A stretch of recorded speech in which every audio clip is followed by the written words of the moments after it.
From the 305 to the 303, welcome to TCSP. Ladies and gentlemen, please welcome Dr. Brian and the Casually Serious Band.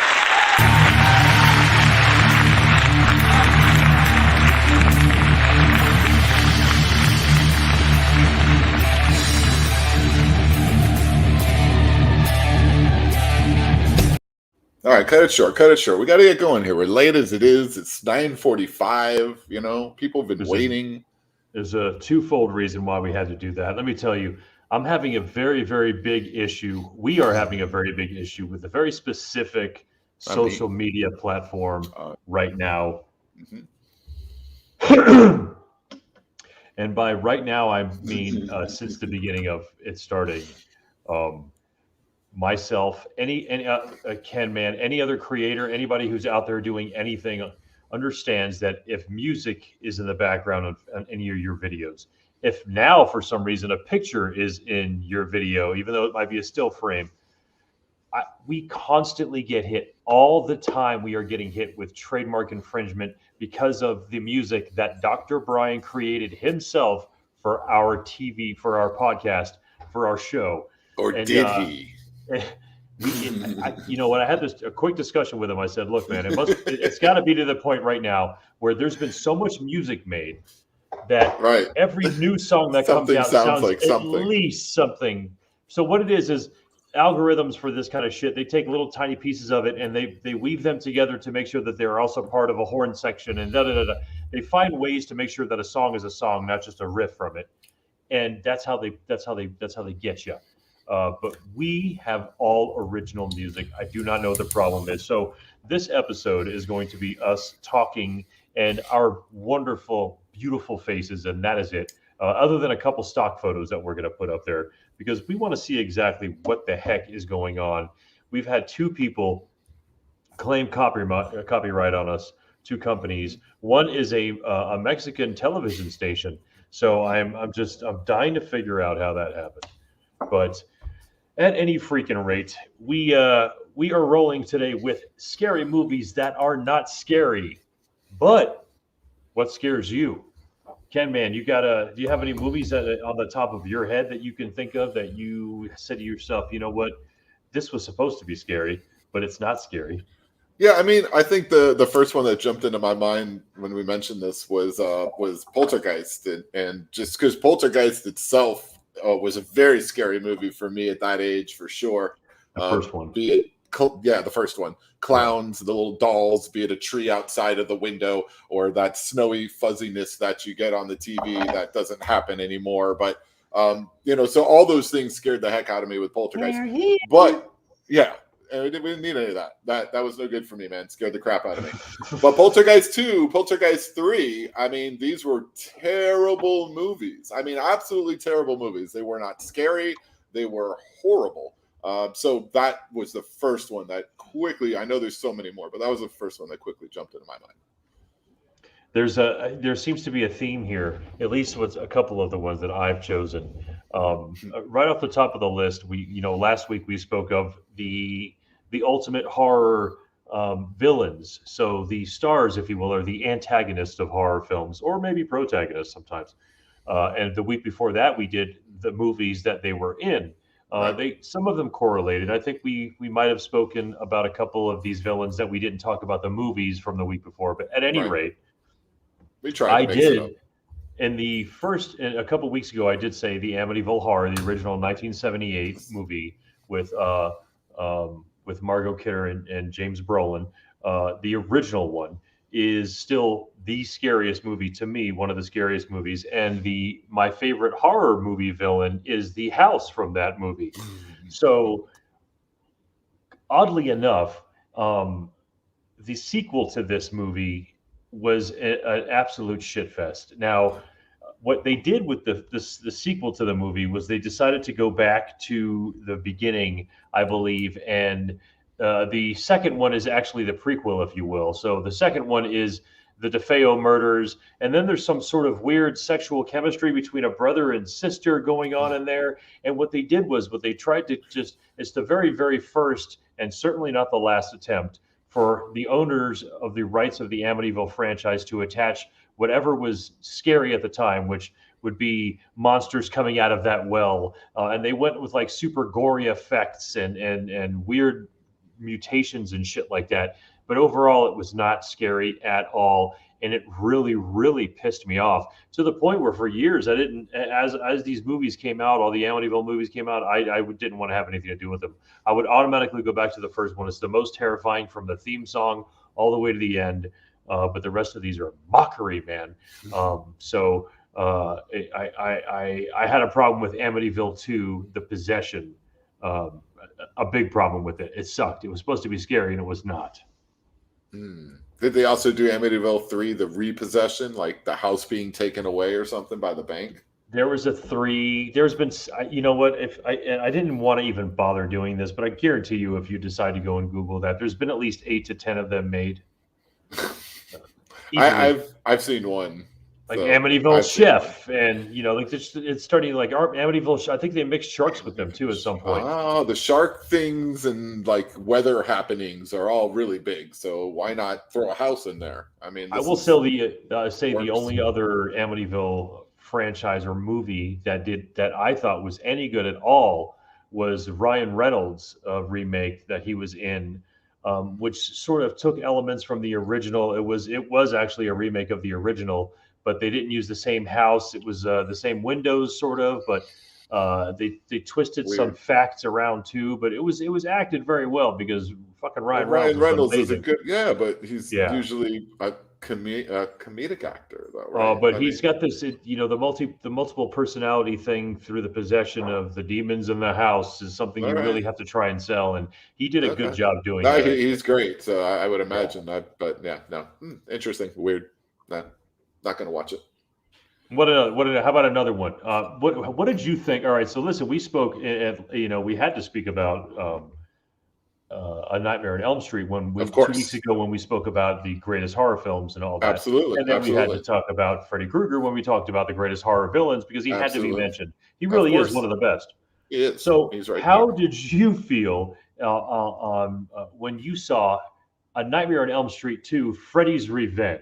Mm-hmm. I mean, it was comedy. I mean, I laughed more than I was frightened, so that, and not in a good way, it's just in a way where it's just like, I'm laughing because this is so dumb and it is not, I just did not hit the story that's the first part. And it just ruined right off of the bat because the story's terrible. You can mix in your gruesome, okay, if you put something together that's at least believable somewhat, but everything that they did in that, from the story down to even the kills, were not great. And then trying to just make Freddy more of a comedian than someone that you're going to be afraid of, definitely didn't play out very well at all. So I thought they did a terrible job with 2. To me, it was very odd, and it was the first movie that I ever saw homoeroticism and homophobia used in the same exact movie. Let me go ahead and read you a quick Wikipedia excerpt of this movie. 5 years after Freddy Krueger's apparent defeat, the Walshes have moved into Nancy Thompson's former home. Their teenage son Jesse has a nightmare about being stalked by Krueger driving a school bus. He wakes up and attributes the dream to the unusual heat in the room. What the fuck? Jesse goes to school with his friend Lisa, whom he is interested in romantically, right? But is too shy to flirt with her. After getting into a fight with a boy named Grady during gym class, Coach Snyder has them stay after class and they become friends. All right, we're going to fast forward to one night. He is caught by Schneider ordering a drink in a gay bar and is made to run laps at school as punishment. Just soak that in real quick. Your coach finds you at a gay bar. First of all, how? All right.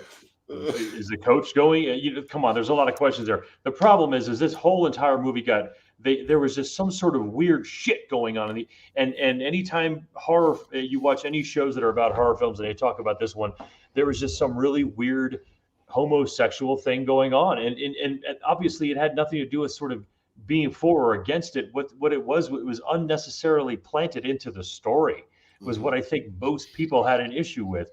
They didn't have a problem with Freddy. He was going to fucking make you laugh no matter what. He wasn't making fun of homosexuals or homosexuality in any way, but obviously the coach wasn't very happy about the fact that he was having a drink in a gay bar, so he decided to go ahead and make him do laps, which apparently back then I remember being the answer for really anything you did wrong. I was going to say that these movies also, when they came out, was, kind of at the forefront of a lot of this stuff becoming more mainstream, where people still didn't talk about it, but at the same time, it was still mainstream. So I think that's something too that they probably were trying to do to say, hey, look what we're doing. Look at the boundaries we're going to push here, in this story a little bit, but. I don't know. I don't know if that stuff always hits. It definitely didn't in this movie. I didn't even remember that, to be honest with you, from all of that. So, I may have watched it twice because I'm sure I saw it the first time and had to watch it again to make sure, because I really loved Nightmare on Elm Street, and I'm sure by the second time I knew it was a terrible movie. I almost didn't give 3 a chance until everyone said it was pretty good, which it was. But they made more after 3, which are all terrible too. So you don't just have to stop at 2. There's other terrible Nightmare on Elm Streets. Rotten Tomatoes says the film has an approval rating of 43% based on 30 reviews. The site's consensus is it is an intriguing subtext of repressed sexuality, giving Freddy's Revenge some texture, but Nightmare loses its edge in a sequel that lacks convincing performances or memorable scares. It was just freaking really wacky, man. Yeah, again, I'm totally cool with that. Homosexuality being in a horror film. I mean, it's probably been done 100 times at this point, for all I know. Maybe just quietly at this point, but who gives a shit? But that's what really? It is. It's repression. I mean, it's repressing those feelings, just like they talk, now the big thing is with mental health, and people coming out and talking more about mental health, when back then, that was a big thing, where it's, if you even thought especially at that age, and, when you're kind of figuring out your body, you're not sure what's going on in your life. And a lot of these people just keep it within, stay repressed, and just deal with it in that manner. And that's kind of, I don't think that's generally the place you want to cast that out and start to let's write this into our horror film. I don't know if that works too much, because what are you trying to say? Because you feel this way that you're going to have this rage, or I don't know if that's the right spot for all of that, but either way, it didn't work, man. It didn't work. Brandy, what is up? Always good to see you, Brandy. Brandy's been hanging out for a while. It's so crazy, man. Awesome. We've known Brandy for so freaking long, man. And I'm always every time we communicate, because she is also a supporter on my Cannabis Cowboys side of all this, and she's just like, why didn't we hang out more? It's just so crazy how many people we all hung out with, hundreds of people at the point or at the lake, and then at some point it was like you form these tighter groups for some reason. I don't know, very odd. At any rate, doesn't matter what the hell happened then. You're hanging out with us now. Thank you so much for doing it. Let me ask you this, Ken, man.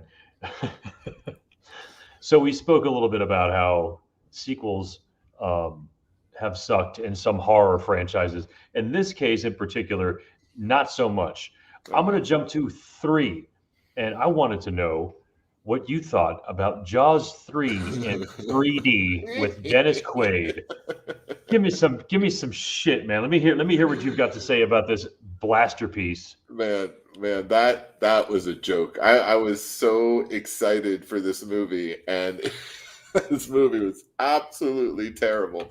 This could be one of the worst sequels to any movie, anytime. This was all about the 3D.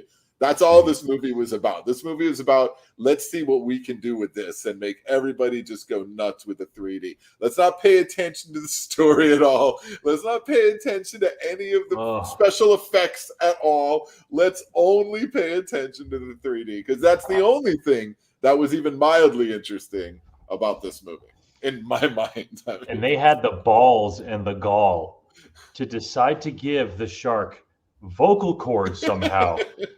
He breaches the water on multiple occasions and goes, ah, and actually audibly yells, which, my God, I had no idea. Jaws 1 made me research sharks. Up until that point, I had no idea that they could speak. I just assumed that they were underwater creatures that did not communicate vocally. But thanks to Dennis Quaid and that shit movie, because let me tell you, even with the 3D effects that were good for, I think, a jump scare too, like the eyeball, I think at the beginning sort of like worked, but like you were always expecting that shit, and especially back in the 80s when it was the 3D technology was so friggin' horrible. I think what they did at some point was they stripped the movie of its 3D filter and repurposed it as Jaws 3: The Revenge or some shit. I don't know what the hell they might have called it. They got away with that because now there's no good value to the movie whatsoever at that point. But that's another horrible one, man. You know, like that's a really bad one. They stretched it just like they tried to stretch the Amityville franchise. The 80s were ripe with that kind of stuff. I mean, they kept going. Jaws didn't stop at 3 either. Did they? I mean, there's 5 or 6 or 7 of those things, man. There's a bunch of those things. I didn't go past 3. That was enough for me. How do you feel about any of the original, let's say 2 or 3 Halloween movies? Did those scare you at all? I mean, for me, the scariest thing I think was Michael Myers in particular, just in the way, he was very mysterious. He stayed with that mask. He's just, that guy freaked me out. But the bigger part of that, and we talked about this in the previous episodes too a little bit, was that movie did a great job with the music and just kind of the anticipation of what was going to happen and scaring you often with doing nothing at all. And just, playing with your mind a little bit in that sense. But, I got that from the first Halloween, that from Halloween 1, the original. Not talking about any of the remakes or anything, but in Halloween 1, the original, that's what that kind of did to me. And certainly watching it with the age that I was. But seeing some of the 2, 3, 4s and, some of the remakes and all that stuff, I still appreciate the franchise. I totally appreciate the franchise, but definitely was another one that stretched it. Bless you, man. Lord have mercy. That was Mike Myers. Stretched it way, way, way too far. You heard that sneeze? that was definitely what what I would say about the Halloween franchise general. But too much. They tried to do too much with obviously the same character, and there's only so much you could really do with that story, and you see that those issues and the problems in the writing of the story is further down. Pretty easily, even if you're not like really into the movies very much. Yeah. It's like, all right, let me watch Halloween 3. You're still going to see that that the story isn't as simple, but work like the first one does. It is very simple, but it works, and the story works. But there's only so far you can go with that, And there's other movies that we'll probably talk about afterwards that have this similar kind of problem, where you're going to jump out and scare people with that first movie, obviously, because no one's seen this before. We've never seen Jason. We've never seen Freddy. Right. We've never seen Mike Myers. But once we've seen them, they're not as scary to us. So it's trying to find new and creative ways to still scare your audience enough to keep your movies viable. I do like the incorporation back then, and I think the Friday the 13th series as well as Halloween did it on a couple occasions where you get point of view from both the killer as well as the victim. Right. Those are great. Which was actually pretty fucking cool, man, where, it puts you into the, maybe you do want to feel like, a psychotic fucking camp murderer at one point in your life, maybe not. But for a little bit, you kind of give you that terrifying look of what it looks like to have somebody screaming at you as you decide to put a hatchet through their brains. But and that's the part that does that, because it is, you are looking now at the person's reaction and what they're seeing in front of them versus that other view of what a killer looks like coming right at you too with a hatchet, which is pretty freaky in of itself. I thought again, I'm a huge fan of what Rob Zombie did with the Halloween series. So I think that the second ones that he came around and remade were actually scarier than the first one. But there was also more. It was also a modern, more intelligent way to express the story, so it was a lot cooler that way. But some of the more modern scary movies, I didn't really get scared by at all. For instance, Scream.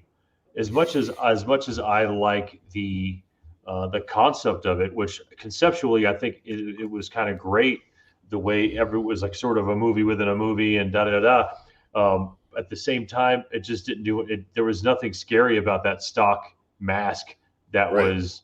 The jump scares. There really wasn't anything going on in that movie to me.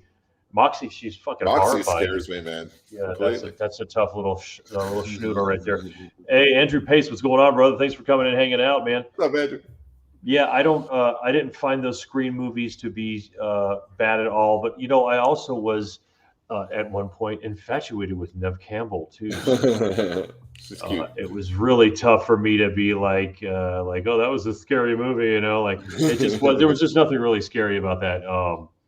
But they attempted. Also, I know what you did last summer. I think I've heard people tell me they thought that was scary. I did not think that shit was scary at all. No, it was just. I don't think they're even. Are they really made to be scary? Like I thought Scary Movie was really cool. I like the way that, like you said, the way that movie's put together is really neat. Scream or Scary Movie? Scream, I'm sorry, Scream. That's okay, my bad. Scary Movie's fucking great, man. I know the parodies are awesome. Yeah, actually, they really is. No, Scream. I just like the way they did it. I mean, it's just and you're right. Overall, though, it's not scary. But I mean, the first movie, though, I mean, come on, to start the movie and have a major actress like that, and to have her killed in the first part of the, just to start the movie, that was pretty badass, man. I got to say, that's a great way to start a movie.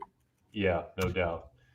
I'll tell you what, there's one movie that I saw growing up. I think it was out in like 79 or 80, called Tourist Trap, where I believe a person would trap tourists and turn them into puppets, I believe, with molds of their face. It was just not. It's like on Showtime, like at 3 a.m. or something. I've seen those before. I think that shit actually came out in theaters. I do not know. Compass International Pictures distributed March 16th, 1979, my friend. A budget of $350,000, if you can believe that. But it was one of those funny movies. There was just, between 80 and now, there have been a lot of really good horror films, but so many more bad ones. Of course. They don't really hit the mark a lot. It's hard, man. It's hard with horror. Really, really hard. It's very, very rare that people hit with that. Same with a good comedy, to be honest. It's hard to do that. Everything's drama nowadays. Well, considering those movies really weren't scary, and I'm sure we could probably pull a few more out of there, what are some of the things, anybody who's in the comment section right now, throw out some things right now that you actually find scary. It could be anything, phobias, whatever the hell. Ken, man, what about you, dude? Is there anything in particular that you don't have a likeness for? I don't know, man. There's a lot of common ones. We were talking and looking into some different ones, and common ones are, I'm not saying for me, but just overall, fear of spiders, snakes, fear of heights, those things I see as like your common fears that people have, but then there's really some very weird ones, like fear of gravity and fear of ugliness, like literally fear of ugly people, fear of clowns. And they have all these crazy names to all of these things. And it made me think, like, what is it that, I have a fear of in that sense? Like it has to be an irrational fear, because as I'm like reading these things, I mean, fear of ugliness. Come on, man. Like, seriously, people get like all anxious and stuff when someone around them that they perceive as ugly is near them. That's a whole different level, I think, of issues that those humans have than having some kind of a phobia per se. But everything is now listed as a phobia in some manner or another, whatever it might be. And, whereas you might be able to understand things like like Andrew's saying, enclosed places, you can understand people feeling trapped, in a sense of feeling trapped. Okay, that makes sense. A fear of heights, I think that makes sense as well, to feel like you're not in control in a situation and you're in a position where you can fucking guy, come on, really, dude, really far. This shit is unnecessary, dude. Unfucking necessary. There's a dude down there below him climbing up too. So these people there's no reason for any of that. But so I guess for me, I'd probably go with the heights thing personally, because I don't really feel I have any rational fear of heights, or I don't want to be in that position. But if I'm in a tall building somewhere comfortably looking out, on a balcony or something, I'm fine. But I'm not going to want to go stand on the edge of it or try to, I remember a story once when I went to the Grand Canyon with my brother, and there was this area where you could just walk right out to the edge of the rocks and just look all the way out and down at everything. And my brother just goes, walks right out to the edge there and is just standing there looking out at everything. I start to walk out. I'm like, well, he walked out there. I start to walk out. I get maybe halfway. I'm like, heck no. I'm down on all fours crawling to that edge. I would not stand up. So there's, at some point, I think it's not necessarily even irrational. It's like just you get some kind of sense of survival kicks in at one point. You're like, a strong breeze, and that's a long fall. So I don't know. I guess the heights thing, I'll put myself in, but there's some really weird phobias out there, man. People are scared of some crazy shit. heights are really only an issue when you're falling from them. You know what I mean? Like if you're standing on them, you're probably in best case scenario in terms of heights go. Yeah. When it comes to gravity and heights working together and you're falling off of a building, that's the fucking absolute worst time to worry about your fear of heights. That's very true. This is a good point. I will tell you this: we have somebody out there in the peanut gallery that mentioned something that I'm about to mention right now, which is absolutely I wouldn't say fear, but it may be a phobia. But I have a fucking big problem with these piece of shit useless. Oh my god! Sorry, Cat Man. Oh my god! Dude, Lord have mercy. Look, man. Yeah, I hate those things. So here's the deal with it, and I'm not gonna put it on. Look at that, goosebumps. I'm not going to just put it on my brother, but on many occasions as a young man, my brother pushed me into our garage and locked it and shut the door. Turn off the lights. I turned off the lights for any amount of time. It might have been. It could have been 30 seconds. It probably felt like a good year for me. But we did, like I said, we were speaking before the show. There was one drawer in my house in Miami. Granted, for folks who don't know, Miami, Florida, the fucking swamp of the earth, where roaches are about 7 inches long and they yell racist shit at you all day long. There was one particular drawer in my house where if you opened it, you were guaranteed to get one come at you. Now, there was a couple different kinds of roaches in Miami, Florida. I'm going to break this down for you because I know all about these pieces of shit. They have the regular brown, we call them palmetto bugs, Florida cockroaches, where they're dark brown and they have sort of a light head. And then there's these other ones that are sort of a mutation of that are more like of a bright red, and they stand up really high and they are faster. And by faster, I mean Deion Sanders versus somebody without legs faster. These things were known to haul ass, but they just couldn't fly. So you had sort of like a give and take in Miami. But these sons of bitches that we had to deal with, just the regular, oh, my bad, those things right there, those things flew. And when they flew, it wasn't like a butterfly, like, oh, look at the wonderful majesty of this creature flying. What it was, and you heard it coming at you. And the thing was, is they did not know how to fly very well. It was like an old person driving. And it was an old person with a really, really disgusting body that's been eating garbage and shit most of its life flying at you. And maybe it wasn't personally trying to attack you, but if you lived in Miami, you probably had a fan going. And if you had a fan going, the fan was probably pushing air at you, in which case that cockroach would just ride that lightning to your face. Always to your face. Yeah. That's where they go for the mouth. I have a lot of stories, and you could share one. Real quick, one of the worst times. I got like 9, but go ahead. So I didn't necessarily move to where I moved to get away from cockroaches because I moved from Florida to Texas. Well, that's true. So I did absolutely nothing in the cockroach category other than just maybe get them bigger. So everything's bigger in Texas. Yeah. And when I was living with the time, we had cats, and I had a beautiful little cat, which I believe actually just got sick. I don't know. His name was Felony. Little kitty named Felony was a beautiful little boy. And as a little girl named Misdemeanor was his sister. As a little kitten, we'd always play fetch. For some reason, he was really good at fetch. And I was sitting down on the floor in my house, and I think I threw like an Andy's Candies or a wrapper and threw them. And I threw it into the closet where the cat food was. That was a jar, a little bit, about half a foot. And he came back and dropped the wrapper in my lap, and I'm sitting there playing, and I realized, oh no, he didn't drop the wrapper in my lap. He dropped a full-grown cockroach that he was playing with that was still alive on my lap, and it ran around my stomach and ran up my face. And I would love to have heard an audio clip of that, because it would have been me at my unmanly best, having to deal with that. That was the last time. I think from there, I didn't stay in West Texas very long after that, and I moved to Denver, Colorado, which they just don't live out here, dude. Their German cockroaches are out here. The little tiny ones. That's fine. Those are like beetles. They're like beetles. Like, get out of here, dude. Who gives a shit? No, I'll actually let those crawl on my hand. Like, I wouldn't dare ever let any of these disgusting creatures touch me. Oh my god.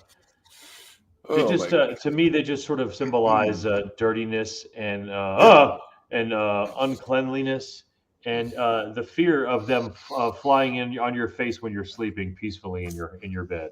Oh my god! Oh my god! Oh my god! Oh my god! Wow, cockroaches, man. It's a problem, dude. Them cockroaches, man. Yeah, they definitely are. They definitely are. I had a few stories with these things, and I won't tell all of them, but I'm going to pick a couple. So the first one will be my first encounter. And my first encounter, well, the one I really remember, was in a classroom in elementary school. It was in third grade. Oh, damn. So it was in my classroom in third grade, and all of a sudden there's a cockroach in the room, and it's on the floor. And so everyone's jumping and screaming and all this stuff. And I jump up and I run over and stomp, put my foot down. Hey, man, I'm the hero. I killed the cockroach, right? And I was like, all right, great. So I go to sit down, and all of a sudden I feel something crawling up the inside of my jeans. I'm wearing jeans. It's crawling up the inside of my jeans. So now I'm kicking, and this cockroach comes flying out of my pants and lands, boom, right on the table with a bunch of girls. And I'll jump up, going screaming. The whole classroom went running out of even the teacher was screaming and running out. The other teachers had to come in to find this thing. It was way, way more than it needed to be. So from that moment, I realized that, you know what, I'm not good at this. I'm not even good at killing these cockroaches. So I just want to try to stay away from them as much as possible. That was third grade. So I'm already, in my mind, things aren't great. So that's one. A second one is in Central Florida one time with a good friend of mine. Hold on real quick. It should be known that you can step on these fucking things and you can actually hear a pop and they are not dead. I know. I need you to know this. You need to realize this, ladies and gentlemen. If you've not dealt with them, they will not die in some situations. You have to literally smear them to a paste for them to be completely gone. You really do. And it's really gross. And this white stuff comes out of it. It's like a horror movie. I mean, it really, truly is. It's like some kind of weird creature from another planet. And you have to squish it and break it through its skin and make sure that whole thing's in like pieces before it's dead. So I didn't do that, obviously, when I stomped. I probably missed it outright, to be honest with you, because I was already probably like, ew, gross. But quit moving. Just did it. So they got away. This next one with Jay, this was really bad. This was in Central Florida. We were staying at a friend's house, but they lived in this trailer, and we were staying in the living room area while they were in the bedroom. And they turned off the lights for us to go to sleep, and we were sharing this little couch bed thing. And as soon as the lights went off, we heard them everywhere. I mean, you heard them crawling everywhere. And I was like, I can't sleep here. I can't sleep here. I can't sleep here. So we got up and we slept in the car in the front of the house, because we found out that the people that lived there just a week before had just gotten back from the hospital because a cockroach crawled into the gentleman who lived there's home's ear while he was sleeping and embedded itself into his ear so far. He didn't even know this. He just had an earache, and they pulled a cockroach out of his ear. So that story got told to me while he was showing me the nest of cockroaches that live under his home that we were staying in the night before. The nest, huge nest. And he poked it, and there were many cockroaches. We got in the car. We drove really, really fast. And I've not been near Central Florida. I try to stay away from the entire portion. I live in South Florida, but Central Florida definitely. Really bad. And my last one has to do with my beautiful wife. She has an irrational fear of cockroaches that go beyond mine. I can still kill them and do what I have to do, but my wife is she will run crazily. So what happened on this day was there was a cockroach in my child's room, and I think she was 5 or 6 at the time. They didn't know that this thing was in there, and all of a sudden I'm not telling the story right, but all of a sudden my daughter was on the floor, a cockroach was nearby, and my wife decided the best thing for her to do was to run. So she screamed, she got up, she went running out of the room, and there was one of these little kind of fake things there. One of these little fences to keep the little kids in their room. So she went over that fence, screaming and running. I was next door at the neighbor's house. She's like running out the door like somebody was murdered. My daughter's freaking out, obviously. She's too young to know better. She's her mom screaming and running. So she goes busting through the little child fence, dude. My little girl just busted through it because she got so scared. She didn't know what to think. It's like, my mom just went running. I got to go bust through the thing, goes running. They come running out the front door. I think like there's an axe murderer in my house the way they're coming out there, you know? And it's a freaking cockroach, man. So it gets to the point where some folks get a little irrational. My wife is on that list for sure. But I've had my run-ins with so many cockroaches. There are many more stories than this. Those are just some quick ones. Sorry if I bored you or grossed you out at all. But they are, man, God, those things are just disgusting. And they breed like crazy. And you're right, it's filth. They're going to find filth, man. If you live in or near filth, you're going to have these things. Simple as that. I just had one of the most painful leg cramps in my entire life right there. I walked up and had to stretch out, man. Yeah, that was a tough situation. I see what I'm saying. I think maybe my whole fucking body decided to tense up. We're talking about cockroaches. Right. That shit doesn't happen to me. I eat like a banana a day, dude. That shouldn't happen to me, dude. So don't open the next box I send you. Let me tell you, there's been a couple people in my life who've pranked me with this. I don't want to. I don't want to go into giving people ideas now. One person gave me. They knew I loved coffee, and they gave me a specific mug when I was at their house, and I drank it and finished it. And at the bottom of that coffee mug was like a perfectly positioned ceramic cockroach at the bottom of it, and I remember freaking out and throwing that shit. Gosh, they were like, "What the fuck?" And I was like, "Exactly, what the." You know, I was like, don't, you know, and so I would have done that too. My God. You can buy like 1 million of them, fake ones on Amazon for like $2. And if you read the comments on some of those, they're like, this is not funny. Fuck all of you who think this is funny. But yeah, the whole, and again, like you say, it is super irrational. It makes no sense because another thing is if like my wife will constantly tell me, Bobby, get in here.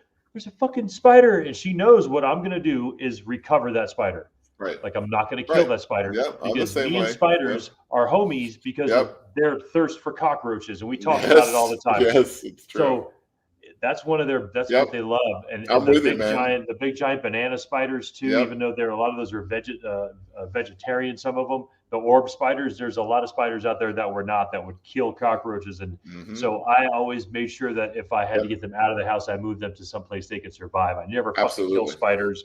I agree. And it's another reason why I've always loved lizards or iguanas. Not iguanas so much because I think sometimes, unless they are carnivorous, but for the most part, lizards are going after cockroaches, and there's plenty of both of them in South Florida. So I haven't had a lot of bad memories of the fear of cockroaches outside of Miami, Florida, but Texas is another place. And Miami is where it was all planted because I can actually smell, like I can go somewhere and I can get a specific smell that makes me think cockroaches are somewhere near. That's how sensitive I am to the way, especially if they're nesting. A couple of times in Texas, I would be like, there's a nest somewhere in here. And I would be right about that. Outside too. I've seen thousands of them, thousands of big, large, regular sized cockroaches at one time is something I can't ever get out of my mind, dude. I don't know why it's a problem.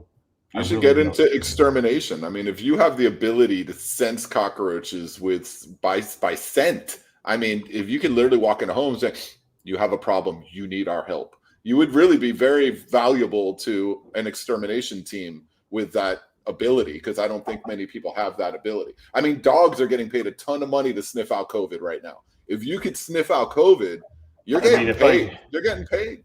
If I could find a way to kill them with my screams, then I think that I would make some good money, because me discovering them would lead directly to a scream of some kind.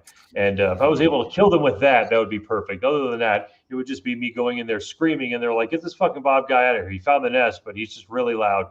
Get him out of here. I mean, I don't know. If that's something they're looking for, I could probably help them out, but I'm not going too close. Yeah, well, I mean, I think when they see a dude your size walk in the room and start running out screaming like a problem, dude. The cockroaches have won. Hey, we're looking at houses now, and I'm like looking at crawl spaces. I'm like, who the hell goes into that thing? And my wife's like, you go into that thing. I'm like, I don't fucking go into that thing. There's got to be a crawl space, dude. I'm gonna fucking hire, right? Like, I'll save up if I have to. Nope, that's your home. You need to go through every space of it. If you buy a house with an attic, you need to get your ass up there and check out what you own. I get a drone, dude, and just walk it through. That's how I do it, man. You can do it, hey man. We're in that world now, so that's definitely something you can do. Heights for me is another one. I have issues with heights. It depends on the kind of heights and the scenario, but it doesn't do anything to me other than I get like shit. I don't know how to really explain it. I guess when you sort of get lightheaded, but I get it in my legs. Like my legs start getting a tingle, like, and it's something I automatically like. It's something where if I'm watching a movie and they do a really, really good like overhead shot of a really, really high, like a high shot like this, like it'll just pop up and I get this tingle. I felt that right there. This little tingle in my legs. It's in your legs. You should be getting it in your freaking. I call it the ball tingler because I feel like I get it right in that region, but it's probably stomach related. It should but be. But it should be for me. Maybe I'm just like maybe it is there, but I just shoot it somewhere else because I've been dealing with stomach. Your balls hang much lower, so you're feeling it all the way down there.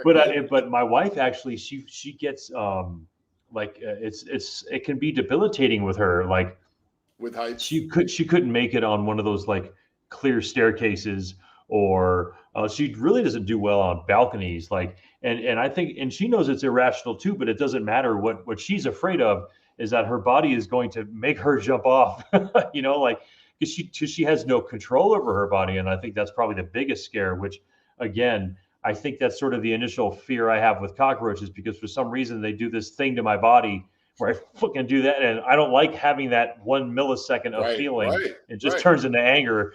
But the heights is something I completely understand, because falling from them means death. Cockroaches don't usually equal that. Right. Definitely agree with that. At least not that I know. Have you had like a nightmare in your life that sticks out to you that was something that like was really, really freaky that maybe you had when you were younger? Because I have one in particular. I'll let you think about that for a second. I'll just share one real quick because I have something I actually remember since I was really, really young. I don't know how young, but I was a kid when I had this. And I was outside playing, I was probably, 7, 8 years old or so. And I was in the front yard of my house. There were a couple other kids in the neighborhood. We were all playing, normal day. And all of a sudden, some people running down the street and they're screaming, "Get inside, he's coming, get inside." Everyone's running frantically, freaking out. I've never seen this before. I'm sitting out there, what's going on? What's happening? What's going on? And, and all of a sudden my parents run outside to see what's going on. And they're, get inside. So they're rushing inside and I have no idea what's happening. As a kid, I'm inside the house. And all of a sudden I'm in my house. And in my house, there's like this long, at least the one I grew up in, there's this long kind of hallway to the front door. And I was in that hallway and my parents were like down at the end of the hallway and the house. And my dad was like, "Did you lock the door?" And I was like, I don't know. It's like, "Did you lock the door?" I'm like, "I don't know." So he's like, "Go lock the door." So I went back to the door and it felt like forever. And it felt like the longest hallway ever to get to the door. And right as I went to lock the doorknob turned and the door opened. And something, I don't even know, I can't even describe it, grabbed me. And I was like, "Dad."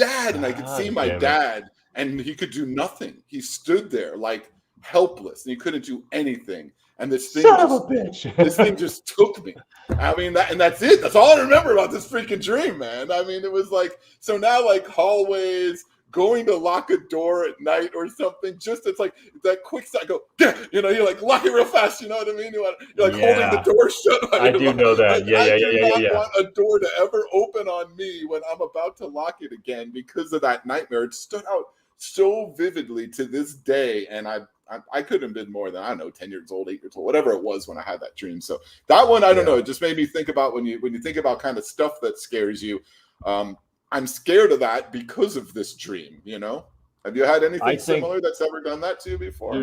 There's a recurring dream nightmare that I've had most of my life, and it's just very quick. I think it just takes up a longer period of time in your mind than it does from when you remember it. But it's for some reason I'm up in the air in a helicopter.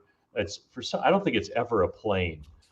It's almost always a helicopter. Something I'm not sure I've ever been in one now that I say this.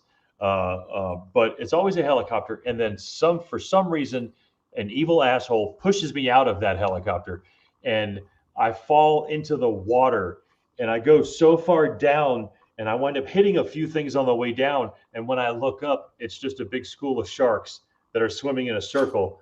that I have to swim back up through in order to get to the top, in order to get to get air. But then while I'm up there getting air, I'm still on top of a school of sharks. So I don't know. I can't tell you if they've ever attacked me, or if. And I think the terror of falling in there and looking up, I think that's about as far as that nightmare ever got for me. Yeah. And I never had a resolution of that. But that's pretty much it, man. I didn't really have a recurring nightmare, but for some reason it was always being dropped into the ocean, which to me is a terrifying fucking thing for me, dude. That's another thing I guess I haven't even talked about. That might be the real terror for me, is being stranded out in the open ocean with nothing, just floating. To me, that is the absolute hell on earth. That's a tough place to be, definitely, because at some point or another, you're either fish food or you're going to be too exhausted to keep yourself afloat. So it's not going to be a fun way. You lose, man. It's not going to be a fun way to die. It's not going to be. It covers so much of our earth, and like it could easily swallow its fucking whole if it wanted to. But absolutely, it's one of those things that I don't really talk about, I guess, because I don't deal with oceans out in Colorado. But even like I said, we talked last week. We went on that fishing trip, and they went a little too far out. And I was just like, "Fuck it, I can't. I want to fish so bad. I don't like this. I just wanted to fish so bad that I did not give a shit. So there's some things I guess that could overtake that. But yeah, there's something about this. Yeah, or we just had a bunch of sea trout, but it's still that irrational fear, which I guess is not irrational, being pushed out of a helicopter into hammerhead and or a bull shark. I don't think that's irrational at all. No, that's not something not many people would be interested in doing, for sure.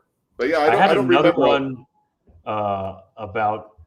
No, that was just too weird. I don't know, a weird one. It's recurring, but it was stupid. I don't know why I was going to bring that up. But yeah, that shark one's really the only one that ever stuck for me, like where I had that through most phases of my life.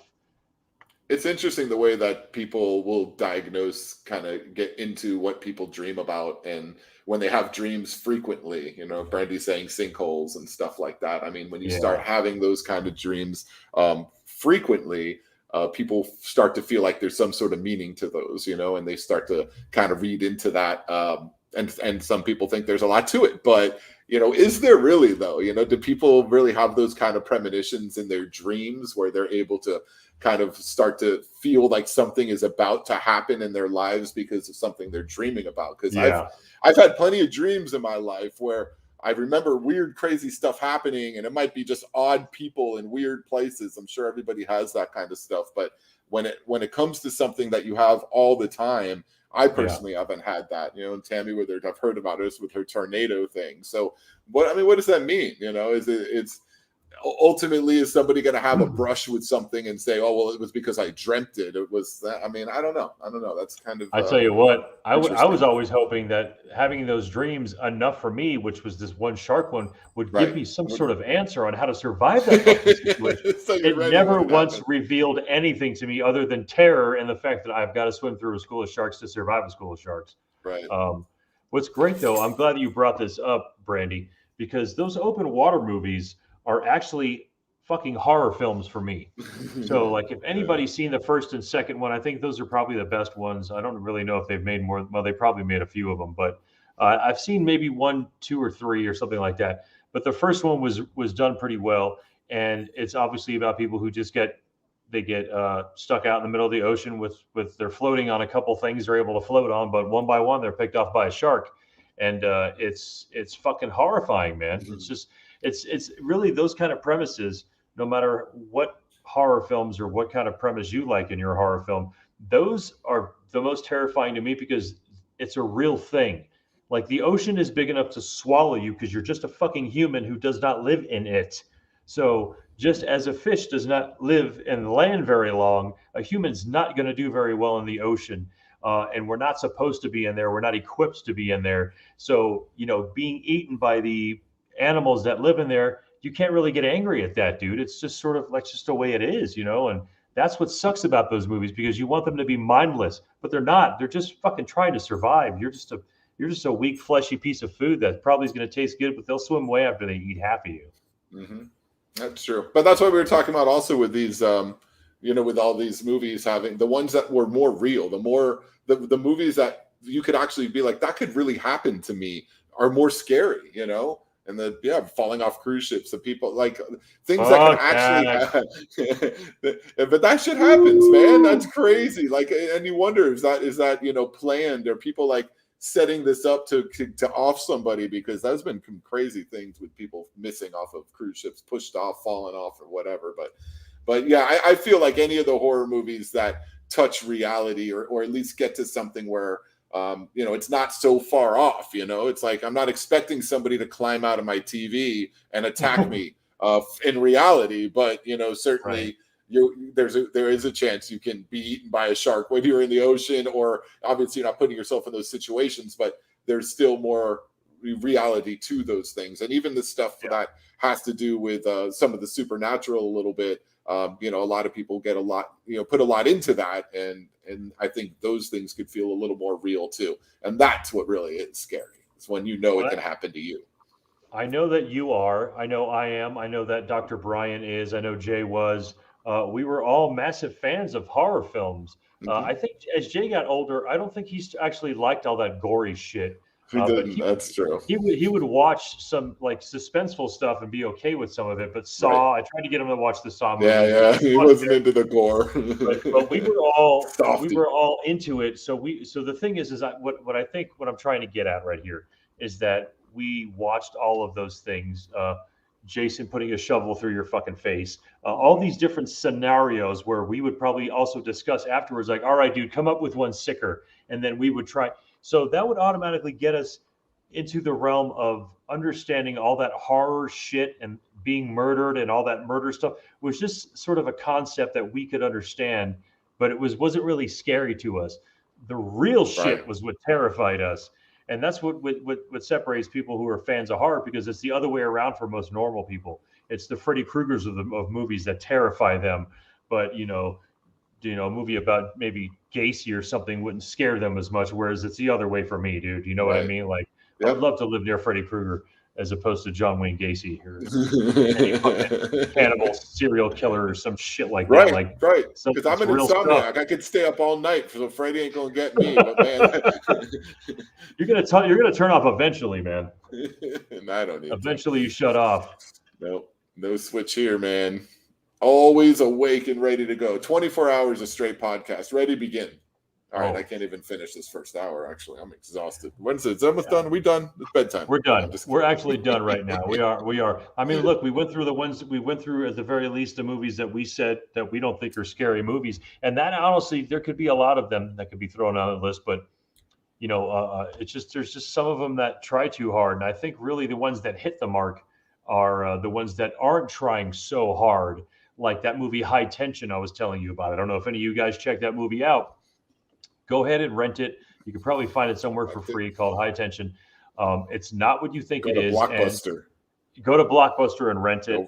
If you have that fancy new Blu-ray shit, maybe they'll have that in Blu-ray. A cockroach in here. Oh God, heaven in hell, dude. God, those nasty. Pieces of. I don't know, man. I've got issues with this. Again. It's funny because the last couple times I went down to Miami, I didn't worry about them at your house, but the last other places I was at, like the hotel I was at in Central Florida, I scoped a couple of them out. They stayed where they wanted to. They didn't come near me.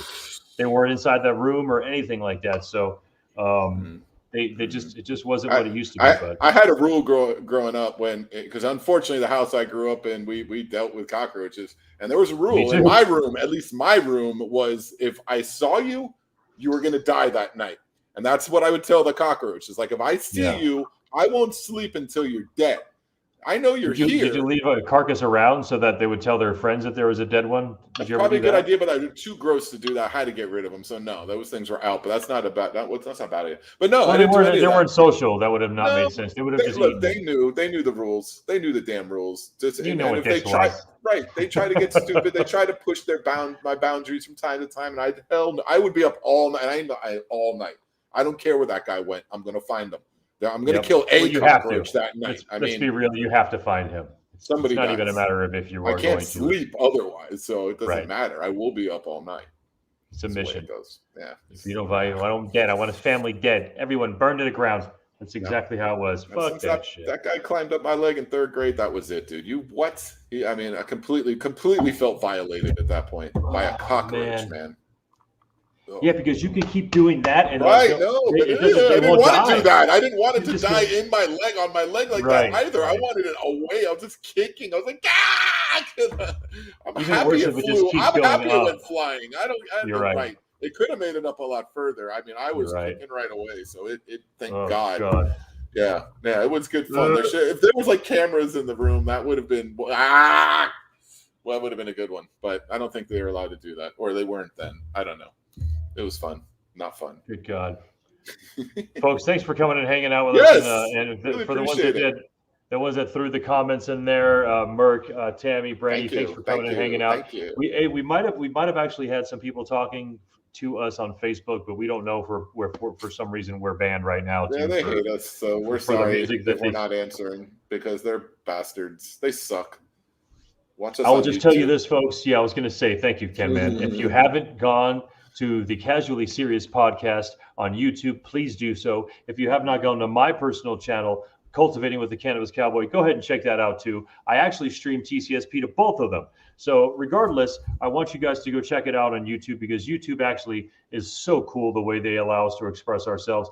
And again, we don't throw music and stuff like that up there for the sake of stealing it. It's because it's related directly to what we're talking about. So we've gotten in trouble in the past using the Facts of Life theme song to talk about the TV show and shit like that. So we're not, can't do that anymore. No. So I'll just sing. I told you I'll start singing from now on. I have no problem with that. They can't have any problem. Well, I feel like they'll find us. I feel like we'll lose viewership really, really fast if I start singing every show.